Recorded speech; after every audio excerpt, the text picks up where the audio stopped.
Pinapakita ng mga cards na ito na tatagan mo yung loob mo kasi may mga biglaang situation or changes na mangyayari sa buhay mo.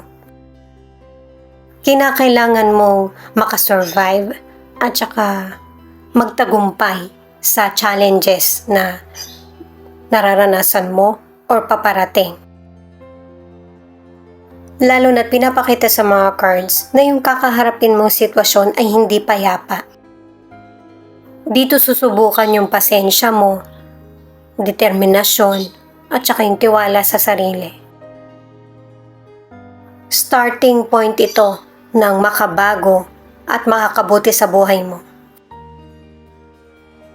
Maaari na nakasweldo ka na or susweldo ka pa lang kasi sa money, kailangan mo mag-save.